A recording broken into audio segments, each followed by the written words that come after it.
Hi everyone, I am Farhana Keikida, the third reporter in the Human Intelligence. So my topic is all about alternative approaches to intelligence. Cultural context and intelligence. Contextualism. Contextual intelligence refers to the ability to adapt and apply what has been learned, such as skills and knowledge in different scenarios or situations. So, just like a key phrase or a saying, a hand gestures or look, all of these have different meanings based on where you live and work. Also, according to contextualism, intelligent must be understood in its real-world context. So, like the said of Ang Van Dyne and Tan in 2011, contextualists consider intelligence to be inextricably linked to culture. Culture, defined here as a set of attitudes, values, beliefs, and behaviors shared by a group of people communicated from one generation to the next via language or some other meanings of communication. So we all know that people have a different cultures based in where they live, also their family background and the community or the environment. So many research programs demonstrated to state that the human intelligence would base on the context and culture of the individual. The culture research and cross-cultural studies, there's an argument make it clear why it is so mahirap magsagawa ng test regarding sa culture fair yung equally appropriate at patas sa lahat ng members of a certain culture. Kasi may mga culture na very consider intelligent sa iba pero sa ibang culture naman hindi. Kaya magkakaiba tayo ng aspects or level of intelligence regarding sa anong culture ang meron tayo. Example, Nesbitt 2003, nalaman na some cultures sa Asian ones more dialectical in their thinking, and some other cultures such as Europe and North American ones more linear. So, cross-cultural studies of intelligence like QPEL, Tribes sa Africa, short terms representing concepts. So, binigyan din sila ng test which is nalaman na more intelligent people typically will sort hierarchically. So, example, they sort fish with it kasi kinakain naman ang isda. Also, clothes to wear kasi sinusuot natin yung damit. So, culture-relevant tests measure skills and knowledge that relate to the cultural experiences of the test takers, the everyday life in their culture has. Garner Multiple Intelligences. Howard Gardner, 1983 to 1993, 2006, Davis et al. 2011 proposed the theory of multiple intelligences, in which intelligence included multiple independent constructs, not just a single unitary construct. Gardner's 8 intelligences. Types of intelligence. So, number 1 is the linguistic intelligence, 2 logical mathematical intelligence, 3 spatial intelligence, 4 musical intelligence, 5 bodily kinesthetic intelligence, 6 interpersonal intelligence, 7 intrapersonal intelligence, and 8 naturalist intelligence. On which of Howard Gardner's 8 intelligence do you show the greatest ability? In what context can you use your intelligence most effectively? So, there's a task reflecting this type of intelligence. Number 1, in linguistic intelligence, finding the right words to express what you mean. So, ito yung ginagamit ng pagbabasa ng books, writing a paper, a novel, a poem, and understanding spoken words. In the logical mathematical intelligence, qualifying things, making hypotheses, and proving them.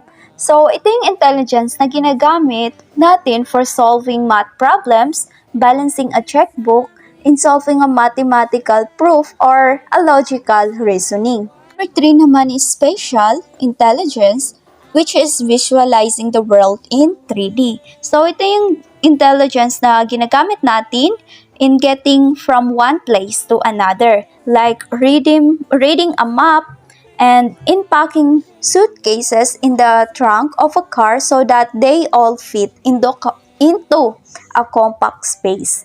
4 is musical intelligence, which is the discerning sounds, their pitch, tone, rhythm, and timbre. So, the intelligence that we use in singing a song, composing, playing instruments, and also the appreciating the structures of a piece of music.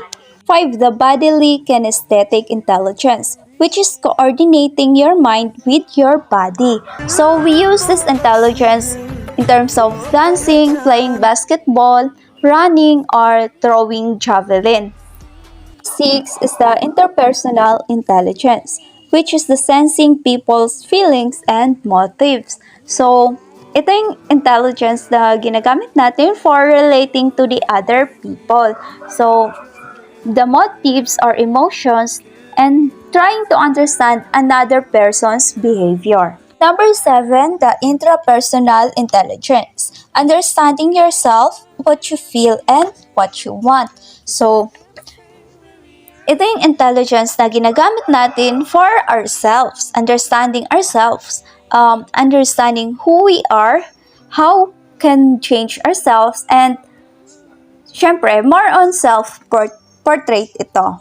Last but not the least, the naturalist intelligence. So, it was understanding living things and reading nature. So, ito yung intelligence that we use in understanding patterns in our nature.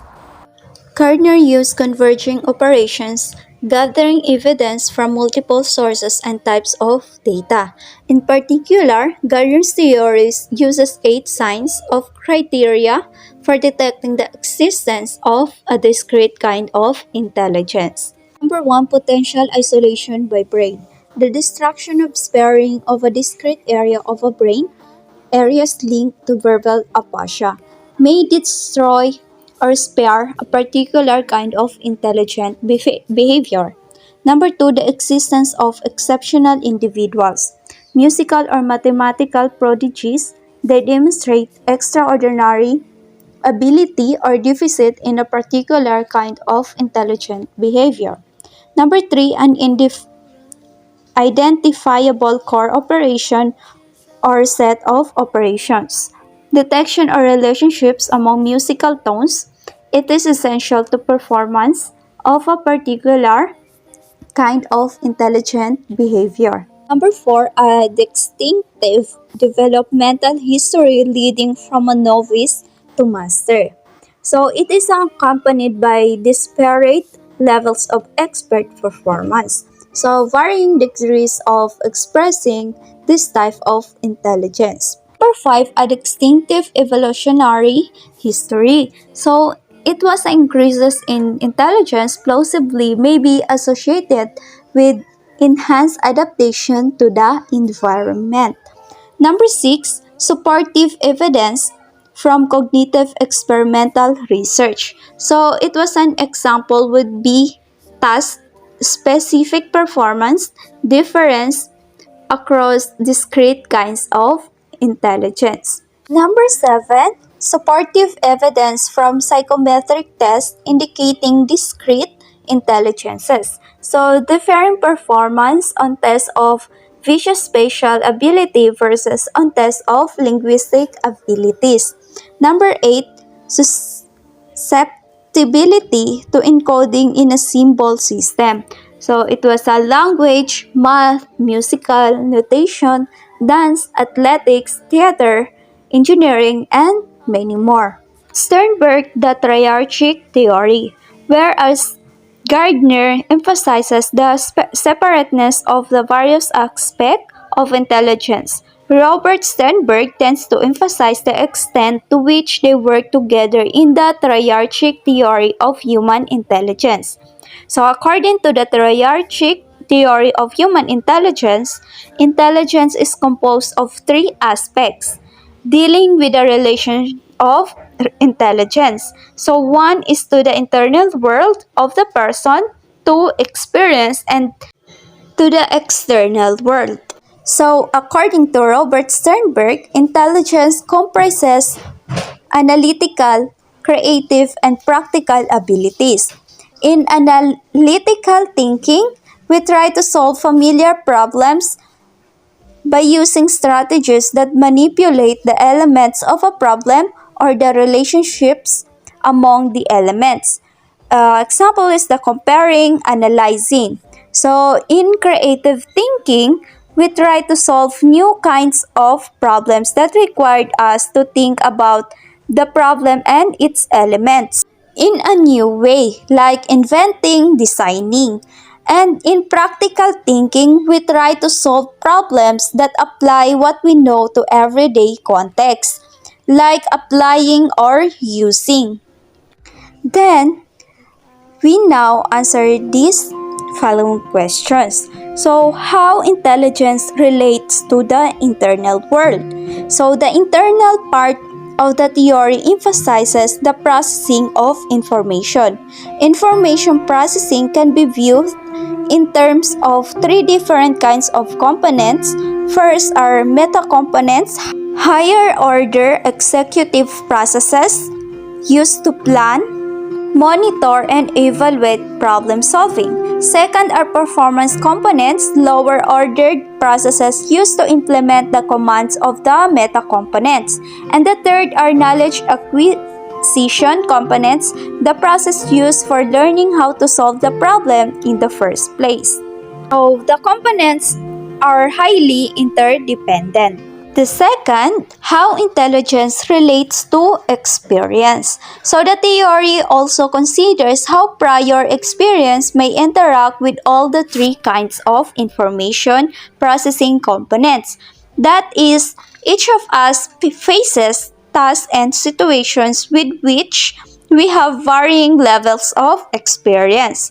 They range from a completely novel task with which we have no previous experience to a completely familiar task with which we have vast, extensive experience. As a task becomes increasingly familiar, many aspects of the task may become automatic. They require little conscious effort to determine what step to take next and how to implement that next step. A novel task makes demands on intelligence different from those of a task for which automatic procedures have been developed. And lastly, how intelligence relates to the internal world. So the triarchic theory also proposed that the various components of intelligence are applied to experience to serve three functions in real-world context. So the first is adapting ourselves to our existing environments. The second is shaping our existing environments to create new environments. And the third is selecting new environments. Thank you for watching and listening. Bye!